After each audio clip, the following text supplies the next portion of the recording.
Welcome back to Sledgehammer Horror, guys. I am Ken Sledge. And I'm Ashley Sledge. And let's talk horror. Today we're going to do our top 10 darkest endings part 2. You guys enjoyed part 1, so we thought, why not do a part 2 to that? And there's a lot of dark endings out there. Go figure.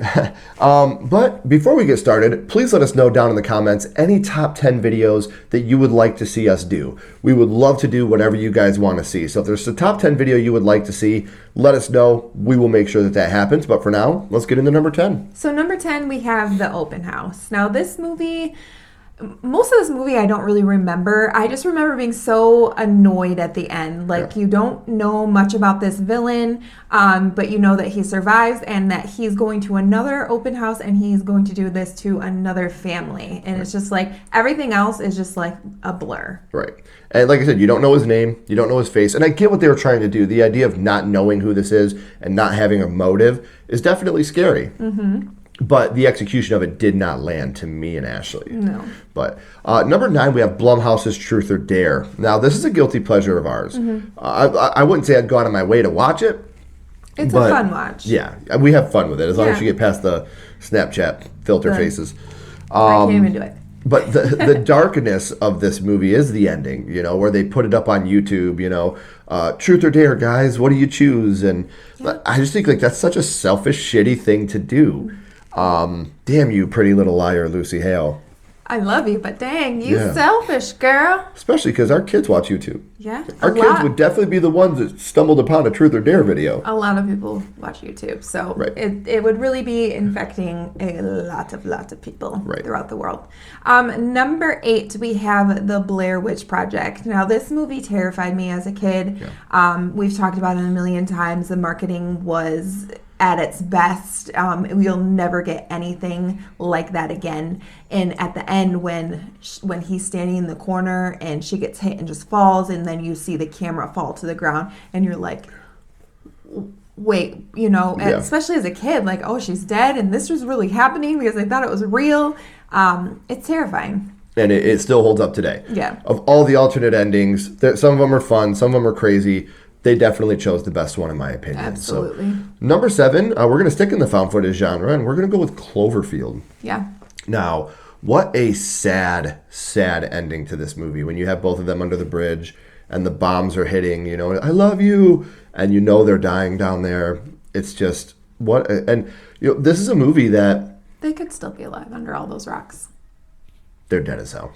But there's so many things about this movie that I love. Like, when you have the Statue of Liberty's head go flying through. Like, there's so many dark moments throughout this movie anyway. And for the end to be as dark as it is, to not have our, you know, people that we've been following the whole time survive, it's just a bummer ending for me. So number 7 is Cloverfield. Number 6, we have Insidious. Now, this is one you're like, oh, happy ending. Everything is kosher. They came back from the further, and we're good to go. And then you find out that Josh got possessed, and he chokes out Elise, and they take out probably the biggest fan favorite of them all. Yeah, when you have Elise dying at the end, you knew that was not good news. So, they had to bring her back in every single other movie. They had to find a way to bring her back in every single other movie. So it's like, you know that they're like, we probably shouldn't have killed off Elise because everybody loves her. Right, yeah. We love you as well, Lynn Shay. We do.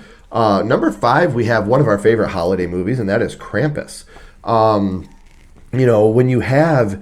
he's begging for his life, and Krampus takes him, and he holds him over the edge and just drops him into that, like, into hell, obviously, but... And then he wakes up and you're like, oh, this is a happy ending. You know, it was just a dream. Which another happy ending. We hate. It's all good. It's all good to go. Right. But then you see that they're trapped inside a snow globe with Krampus. So, you know, there's no happy ending with that. So being trapped inside a snow globe for all eternity with Krampus does not seem very much fun. So number 5, and Krampus. Your entire family, you can't escape your family. Sounds horrible. No, thank you. Number 4 is The Bye Bye Man. Now this is don't think it, don't say it, and you have the brother unliving himself, and with his brother on the other side of the door. Yeah, and it's just really, really a sad ending, you know. And then you have the one kid that got burned you thought was dead. Yeah. And he's telling the cop, bye bye man, to end the movie. So you know that the curse is going to continue on. So, right.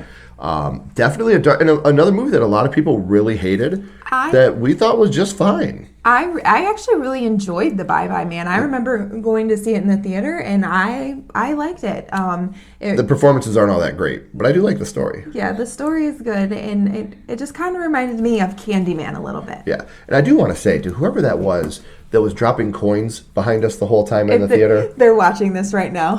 Fuck you, man. You suck. Fuck you. So coming in at number 3, we have a very dark ending that just blew me away the first time we had seen it, and it is Oculus. When you have the brother thinking they're finally destroying the mirror by pulling the lever and crushing the glass, only to find out that Kaylee was standing in front of it. The mirror made it so he couldn't see that. That is a dark and devastating ending. I feel like you can think of it 2 different ways. Like, was it really the mirror? Was he really psychologically not okay? I think it was the mirror, because it happens to everybody that's in the house. Like when she's trying to eat the apple and it turns into the light bulb, you know. And then at the end, after she passes, when you have him being taken out by the cops, and it's flashing back and forth between when he was a kid getting taken out by the cops and when he's an adult. It's just a heartbreaking, sad moment. So it's like, you're never going to be free now. Right. Now you're going to spend the rest of your life in the psychiatric ward. And you've never done anything wrong. Yeah. You know, it was a mirror that fucked you over. Right. Damn mirrors. So number 3, Oculus. Number 2, we have Pet Sematary. Yes. Both of them. Yes. Very, very dark ending. This movie, obviously, it holds dear to me because it was the first movie I ever watched. And just thinking about the ending as a kid, it's just like your whole family's dead. You're going to bury your wife. She comes back and stabs you. Yeah. And then he's making out with his zombie wife. Would you make out with me as a zombie? No. With my lips hanging off? Nope. Wow, that's not true love, is it, guys? Nope. And then even in the remake, when you have Gage in the car and the family surrounding the car. Yeah, it's just... Both of these endings are extremely dark. I really actually like the alternative ending of the 2019 one more than that one, to be honest. But that one's not as dark, so we can't talk about that one. But I do like this dark one with Gage in the car and them surrounding the car. So number 1 is Speak No Evil. Had to be, right? Yep, the 2022 Danish version. When you have the family being killed and not protecting their daughter.